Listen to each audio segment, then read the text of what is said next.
Hello and welcome to the third lecture of this NPTEL course entitled Introduction to Cultural Studies. So we have already covered two lectures, and we covered certain sections of this course already in the two lectures. So the topic of the lecture today is the politics of production of identities. The politics of production of identities, especially if you're looking at it from the lenses of cultural studies. And as you can see, I'm using the word production, the politics of production of identities, so how are identities produced.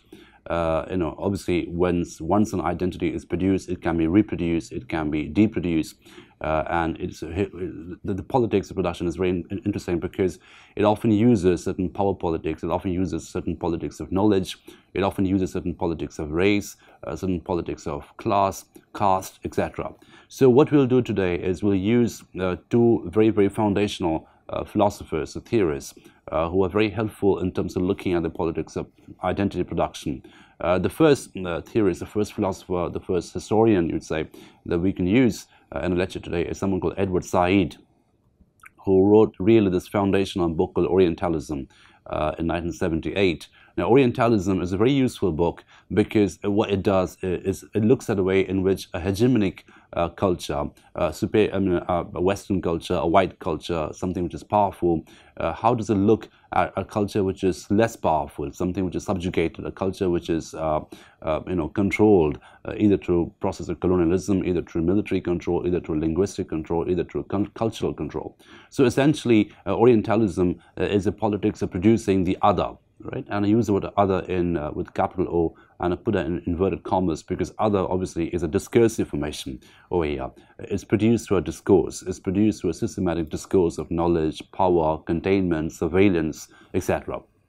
Okay, so just to begin this lecture, the first slide, which will go up on the screen, and it tells you quite clearly that almost every act of identity formation entails a process of othering that may operate through similar structural mechanisms, right? So identity formation and a process of othering might operate through similar structural mechanisms. This is especially pertinent in totalitarian political spaces where the other is described through an entanglement of excess, depravity, and sometimes monstrosity that are carefully contrasted with an equally carefully constructed set of attributes that inform hegemonic identities. This process of othering is particularly pertinent to colonial conditions and demands serious study in ideology as well as psychology. So, what we can see immediately is how the other, which is created or constructed through a discursive process, through a political process, produced through a political process, it's used very, very strategically, right? It is an other always contains an excess depravity. It could be an anarchic other, it could be a wild other, it could be something which is monstrous, etc. And you can think of many examples where the savage, the quote-unquote savage, the madman, the madwoman, all these different categories of other are described using these tools of excess, depravity, etc. Now, the point is, the other is created or constructed or produced apropos of the hegemonic identity. So there has to be another which will consolidate the hegemony of the hegemonic identity, right? So something which will make the white man feel superior, something which will make the white man feel rational and civilized and in control. So for that to happen, there needs to be an other which is anarchic, which is civilizationally quote unquote inferior, which is wild, which is hysteric, etc. Right? So the other is a very important production in a political situation, especially in a political situation of inequality, where one race is dominating another race, where one civilization is dominating another civilization, etc. So the other is, like I said at the beginning of the slide, the production of the other operates through a mechanism sometimes very similar to the production of hegemonic identities. They go hand in hand, a hegemonic identity and the other identity. Okay, so what we will do, and the next slide will tell you quite clearly, what we'll do in this particular lecture, we'll examine Edward Said's Orientalism. We'll start with Orientalism, and then we'll move on to Homi Bhabha's The Other Question, another very, very foundational essay written on a similar topic.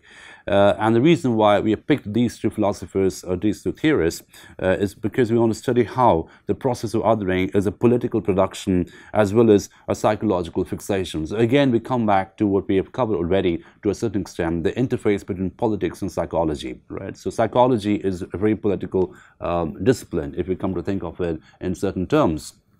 Because how do you classify someone mentally? How do you classify someone sort of intellectually? How do you classify someone emotionally? So how do these medical classifications happen? So oftentimes we find that there's a very interesting collusion between medicine and politics. That's why we have the whole term as, you know, biomedicine or biopolitics, something which the French philosopher Michel Foucault made famous. Now, we'll come to Foucault later in this course, but for the purpose of the lecture today, it's important to understand how the other is the political production as well as the psychological fixation. And I use the word fixation quite deliberately. You know, it's something which is fixated, something which is sort of stereotyped, something which is branded or classified or codified in a certain way through a certain strategy. Okay, so this study will bring politics and psychology in a complex combination that constitutes culture and cultural identities. Right. So we talked about culture, and we spent a good deal of time in the last 2 lectures talking about how culture is a mixture of material and abstract attributes, and, you know, you can think of medicine and politics too as something similar, a combination, an entanglement, if you will, between material and abstract attributes. So something which is very deeply coded, something which is very strategic, something which is, you know, using certain strategy to inform or construct or produce certain identities, right? So identities form a very key role in cultural studies. So if you were to do a serious cultural study, identities play a very key role. Not just human identities, but also non-human identities. So how are animals identified in a colonial condition? And there are certain animals which are used as allies of colonialism. There are certain animals which are used as metaphors for hunting. So if you hunt down a tiger, if you hunt down a lion, what you're essentially doing is you're hunting down, metaphorically speaking, you're hunting down, is an extension of the hunting down of the colonial savage. So the white man's hunting game, the white man's hunting narrative in a colonial space becomes a metaphor, in a very sort of extreme metaphor, if you will, of the hunting down or the containment or controlling the aggression against the wild savage, right? So the animal and savage combination in very crude colonial condition is something which we should be interested in, especially if you're doing cultural studies of a colonial condition, right? So Edward Said's Orientalism. Now, before we begin with Said, just one more slide on the process of othering. So the process of othering, as you can see, entails production as well as violence on identities and can be examined through issues such as race, gender and caste, which we will examine in this course. Now, I use the word violence over here quite deliberately. So what do I mean when I say that the process of othering entails violence? What is this violence? Is it visceral violence? Is it physical, corporeal violence? Is that more sophisticatedly, more complexly, it is also something which we classify as epistemic violence. Now, what is epistemic violence? What's epistemic? Epistemic is that which pertains to knowledge, right? Epistem, right? So epistemic violence is a violence that happens, operates at a level of knowledge. Your knowledge changes. You know, your narrative of knowledge is violated, and different narrative of knowledge is imposed upon it, right? So what happens during colonialism is not only is the body of the colonized subject occupied or contained or measured, but also the knowledge of the colonized subject is measured as well, is codified as well, is transformed as well. And this process of forceful transformation is a violent process, and hence is an example of epistemic violence. So identities, when they shift during colonial times, when a perfectly innocuous person becomes a metaphor of a wild savage, what happens, metaphorically speaking or discursively speaking, is an example of epistemic violence, right? It's a violence on the level of identity production or identity knowledge. So these should be examined and will be examined in this course through issues such as race, gender and caste. Now, when you come to colonialism, race becomes a very important issue, because the whole idea of colonialism is the aggression of one particular race against another race, the domination of one race over another race. Gender becomes a very important issue, because gender is, if you're looking at the binary of man, woman, male, female, we find that oftentimes a woman is stereotyped into certain categories: hysteric woman, emotionally unstable woman, weak woman. So all these very negative attributes, very negative adjectives are used to classify a woman. And obviously the whole classification process happens from a patriarchal perspective, from a masculinist perspective. So again, we have a process of coding that's happening over here. And caste, we'll also look at caste or caste politics or caste identity as a very important example of othering. So how a certain caste relegated in society, how a certain caste branded in society from our position of hegemony, right? So we look at certain castes which are used conveniently, very convenient tools whereby the identity of that particular section of people is sort of negatively branded or negatively codified with the obvious purpose of, making another section of people superior, civilizationally, intellectually, emotionally, in every sense of the term. Now, culture studies drawing on Marxism, and I'm reading from the slide, culture studies drawing on Marxism thus examines the constructed quality underlining the various modes of production, tangible as well as intangible, that informs the markers of the complex phenomenon called culture, one which may be described as an asymmetric entanglement of material and abstract attributes. So this is something I've already spent some time speaking on, but then I'll repeat myself. And the idea of tangible production and intangible production is important because certain productions happen before you. They're visible, they are visceral, they're physical, they have a corporeal character. You can see the production happening, but there are certain other more surreptitious forms of production which are invisible, which are more covered, which you don't see happening, but then they are just as palpably present in a certain cultural condition. And therein lies the politics of production of identities, which is something we're covering in these lectures, this particular lecture now. Now, identity obviously is, again, a combination of abstract and material attributes. So you can't hold an identity. You can't sort of say that this is an identity that I'm holding in my hand. I'm purchasing an identity. You can't do that. But at the same time, identities are marked by certain markers, right? They're mapped by certain markers. And those include food, those include dresses, those include skin color, those include, anatomy, those include language. So all kinds of things which are just as physical as abstract. So again, we have this very asymmetric entanglement, and I use this phrase over and over again, the asymmetric entanglement of material and abstract attributes. So the process of othering too, it entails a production of certain kind of identity, which obviously are used to consolidate the hegemony of the hegemonic identities, right? So that's the whole point. Now, in order for the hegemonic identity to remain hegemonic, to remain superior, it must create an inferior other. It must create something which is, so conveniently negative, so conveniently derogatory that it makes the hegemonic identity more superior. And not just that, it sanctions the superiority, right? So superiority is sanctioned. So when it comes to colonialism, the white man's superiority is sanctioned by a rampant description, an endless description of the rampant cannibalism, the rampant savagery of the colonized subject, which obviously is a piece of fantasy, which is used conveniently in order to create a certain other identity. Okay, I hope that's clear by now. Now, so I'm beginning. What I'll do for the rest of the lecture, this particular lecture, is I will study closely certain sections from Edward Said's Orientalism.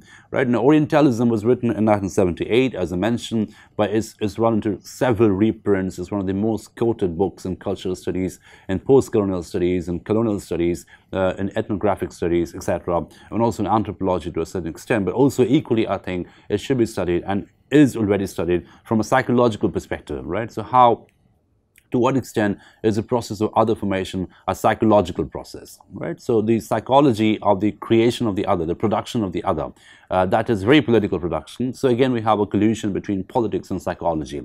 And Said, I think, in this particular book, which many people quite rightly, I think, consider as one of the foundational books of post-colonial studies, he spends a good deal of time looking at the psychology of the production of the other. Now, the very opening of Orientalism is something which is very dramatic and very graphic and very arresting, and you get into it right away by looking at the section that Said describes. And this is what he says, and I'm quoting from the opening of Orientalism now. And I quote, "On a visit to Beirut during the terrible civil war of 1975-76, a French journalist wrote regretfully of the gutted downtown area that it had once seemed to belong to, the Orient of the Chateaubriand and Nerva. He was right about the place, of course, especially so far as a European was concerned. The Orient was almost a European invention and had been since antiquity a place of romance, exotic beings, haunting memories and landscapes. Remarkable experiences. Now it is disappearing. In a sense, it had happened. Its time is over.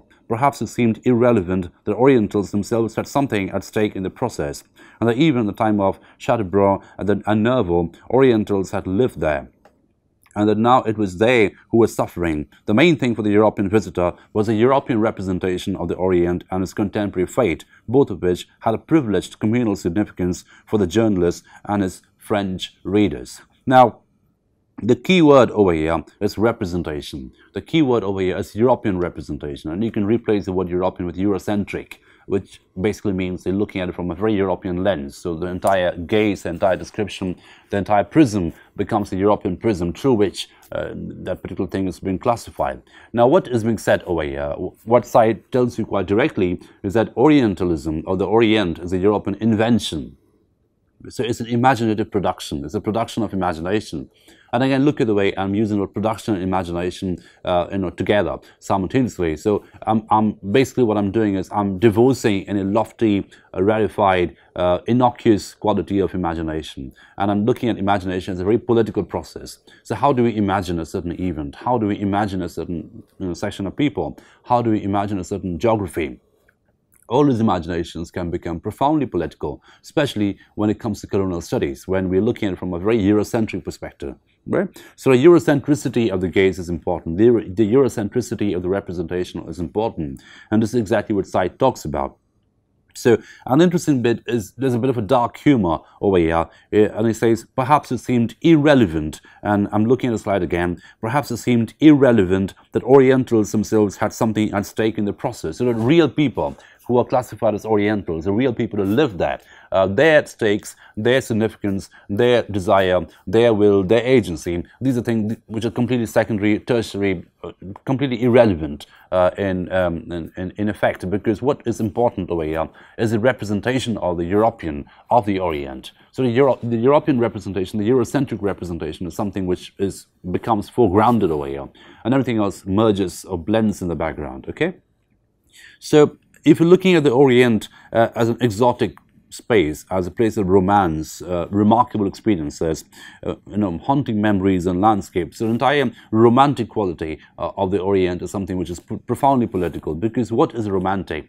When you're making something romantic and exotic, what you're essentially doing is that you're taking away the human historical materiality of the place, and you're replacing that with a particular kind of imaginative production, which is profoundly political, because that's essentializing.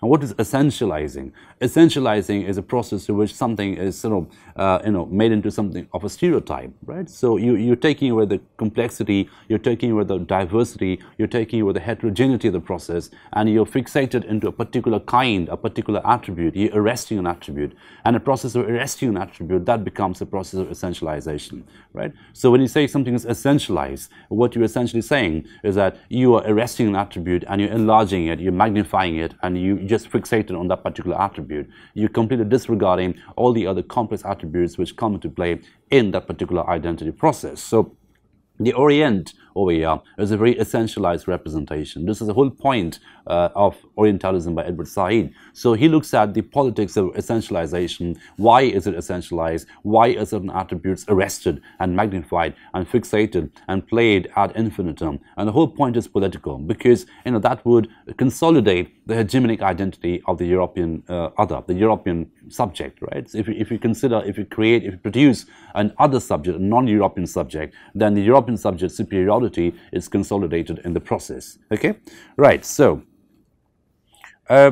and this is again, so I'm going to read certain sections of Orientalism, and then we'll discuss it, and this is how we spend the class today, because it's very important to look at Said's text very, very closely, to do a close textual reading of the book, because it's a very profound book, a very significant book, not just for cultural studies, but also for colonial studies, post-colonial studies, and also to a certain extent for literary studies. So lots of literature students these days, they study Orientalism as a way to look at how representation is political, how representation is politically produced, how politically produced representation creates certain kind, generates certain kind of identities which become the other identity. Right. So by other identity, I mean the process through which the alter ego, the counterpart, the non-civilized, savage counterpart of the European is produced in a colonial condition. So this is what Said says in this slide over here. European culture, this is on page 3 of Orientalism, European culture gained its strength and identity by setting itself off against the Orient as a sort of surrogate and even underground self. So look at the adjectives, surrogate and underground self. So what is an underground self? I mean, what do you consider to be an underground? Something which is non-mainstream, something which is legal to a certain extent. So, the romance of Orientalism is also an underground romance. It's a bit of a forbidden romance. It's a forbidden territory, right? And the forbiddenness, the romance, the exotic of the Orient, all these are very political attributes, all these are very political effects, right? So, that's why when I told you that we're going to look at culture studies through different prisms, I included affect studies, because affect studies, A-F-F-E-C-T, affect studies play a key role in cultural production. Culture and affect are very, very complex combinations, and they go hand in hand, especially when it comes to identity production. So certain identities generate certain affect. So the exotic Oriental, the exotic Orient would politically produce a certain effect of romance, fear, intimidation, or aura in the mind of the European. And all this excessive effect, effects which are excessive, more than rational. The excess in the effect is a political excess, a political quality, and that's something which we should never lose sight of, and not least when we're doing culture studies. Now, and this quotation, the next quotation on your screen on page 5 of Orientalism, this is very Marxist. This is what we've spoken of already, and Said is corroborating a certain kind of perspective that we are taking to study cultural studies. And he says, and I quote, "A second qualification is that ideas, cultures, and histories cannot seriously be understood or studied without their force, or more precisely, their configurations of power also being studied." We have touched upon this already, especially when we began to study Marxism in a previous lecture, when we said that culture cannot be studied apart from the force of production, which goes into the making of culture and cultural identities. So unless you're looking at the forces of production, the relation of forces, then we cannot study culture adequately or sufficiently in all its complexity. To believe that the Orient was created, or as I call it, Orientalized, and to believe that such things happen simply as a necessity of the imagination is to be disingenuous. So, what is essentially being said over here is that imagination is not apolitical. Imagination is profoundly political. So, you can't just say, oh, the Orient happened because the European imagined it a certain particular way. No, why did the European imagine it in that particular way? The reason behind it is profoundly political. So we have a set of material conditions, economic conditions, colonial conditions. Would the European imagine the same about his neighbor across the street? He wouldn't. And the whole idea is to exoticize the Orient. The whole idea is to essentialize the Orient, to make it some kind of a convenient other, which is exotic, at the same time containable. It's something which you can contain through your prism of Eurocentric knowledge, right? So the creation, the production of the Orient, the production of the Oriental is a very political production. That's something Said keeps saying throughout his book. Okay, the relationship between the Occident and the Orient is a relationship of power, of domination, of varying degrees of complex hegemony, and is quite accurately indicated in the title of K.M. Panik's classic Asia and the Western Dominance, right? So this is a remarkable book, and I do recommend to read it, K.M. Panik's book Asia and Western Dominance. So the whole idea of Western dominance happens not just through a military process, but also through an epistemic process, through a process of knowledge, right? And that's something we should never lose sight of. So the entire idea, the entire relationship between the Orient and the Occident, the European and the non-European, is a relationship of power, of domination, of varying degrees of hegemony. And I use the word hegemony already. Hegemony is a process of domination, a process through which something becomes a dominating influence. And the process, of course, is corporeal, physical, economic, cultural, linguistic, everything put together. Cultural hegemony happens that way. Right. So and the next slide will tell you more accurately how does Said look at culture, and this is, I think, a very brilliant explanation of describing culture, especially in a way in how culture creates its consent, how cultural hegemony happens through consent, right? So what is consent? How is consent different from coercion, right? And this is what the slide, this description tells you quite graphically and quite brilliantly, I think. So this is page 7 for Orientalism up in the slide now. Culture, of course, is to be found operating within civil society, where the influence of ideas, of institutions, and of other persons works not through domination, but by what Antonio Gramsci, the famous Italian Marxist, calls consent.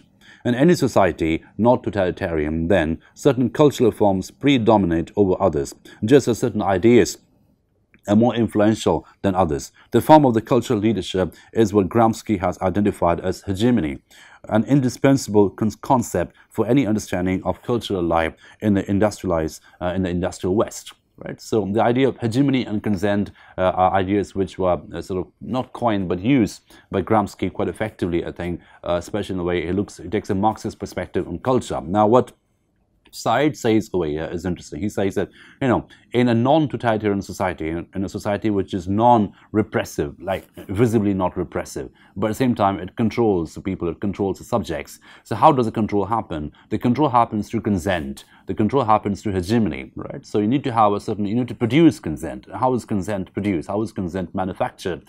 Now, the famous linguist and philosopher, American philosopher Noam Chomsky, he had this brilliant term called manufacturing consent, and we use the term later in this course. But the point is, how do we manufacture consent? So how is consent produced out of, say, a factory of ideology, an industry of ideology, right? So the idea of producing consent is a very material idea. It's a very material production. It happens through advertisements, it happens through propaganda, it happens through printing press, it happens through all kinds of things.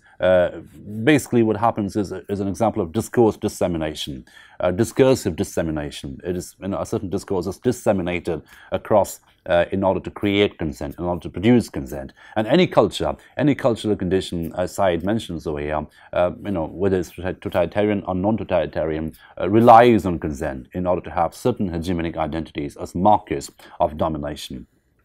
Right, okay. So, again, the idea of truth and representation becomes important, and you come to the next slide, which is page 22 of Orientalism, where Said says quite clearly, I believe it needs to be made clear about cultural discourse and exchange within a culture that what is commonly circulated by it is not truth but representations. It hardly needs to be demonstrated again that language itself is a highly organized and encoded system which employs many devices to express, indicate, exchange messages and information, represent, and so forth. In any instance of at least written language, there is no such thing as a delivered presence, but a re-presence or a representation. Now, this is a remarkable, brilliant, evocative description, especially in the context of today, when you have words like post-truth or truthism, which are sort of circulated in popular discourses, especially in the USA, where representation, how a certain idea is represented,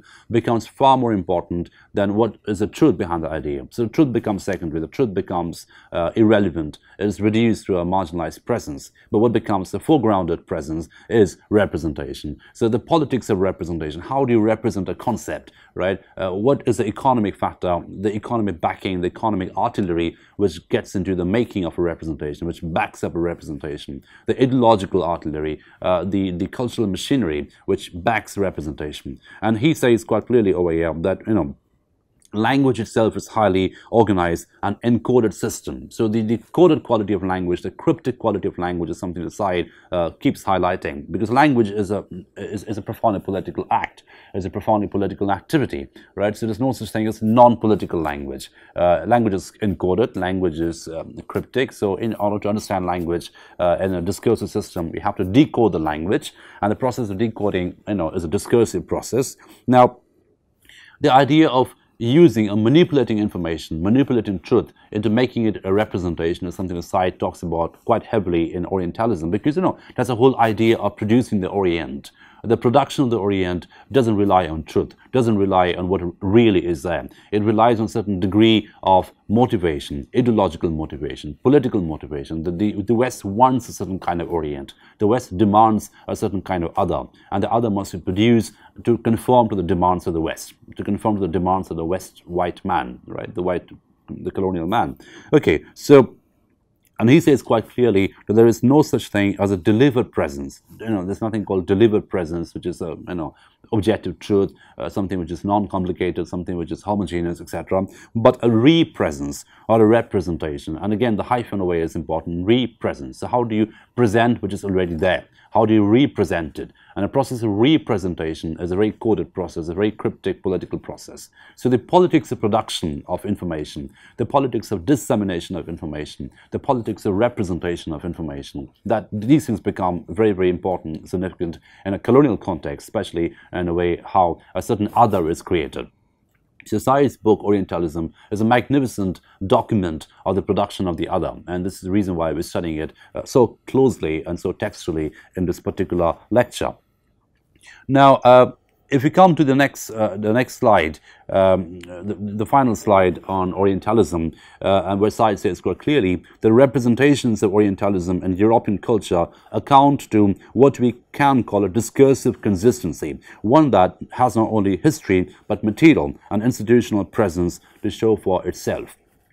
So the idea of discursive consistency is very, very important. So it's consistently discursive. It consistently conforms to a certain discourse, a certain desired discourse of domination, of representation, of othering, of subjugation, etc., of exoticization, of essentialization, etc. So the consistency of the discourse is very, very important because that's what informs the entire machinery, the entire ideological and epistemic machinery of colonialism. And Said says quite clearly, the representations of Orientalism in European culture amount to what we can call a discursive consistency. It's something which is consistent. Right? The Orient, the Oriental, the non-European is consistently exoticized, consistently essentialized in European representations, right?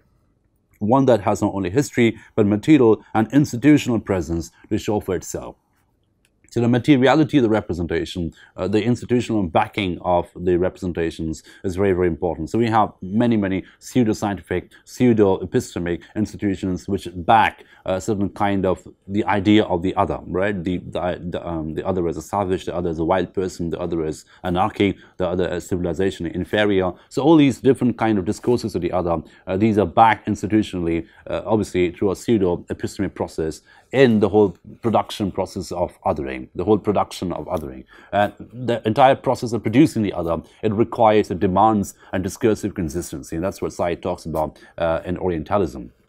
So just to conclude the lecture, so we just saw how Edward Said's Orientalism, written in 1978, is a remarkable document of the production of the other, how the other is produced. And this is really important for us in cultural studies because when we look at identity or identity production and culture, not only are we concerned, not only should we be concerned about the politics of hegemonic identity, but also how hegemony demands an other, how hegemony demands a discursive other, something which is sort of romanticized, exoticized, cannibalized, essentialized, etc. In other words, something which becomes an arrested attribute. So one particular attribute becomes arrested, and that's played over and over again, completely disregarding and ignoring or denying any other complexity, any other heterogeneity of that particular identity. So this concludes the lecture, the third lecture for this course. I hope you got something out of it. Please do look up the references, the reviews for this lecture, and I'll see you in the next lecture. Thank you for your attention.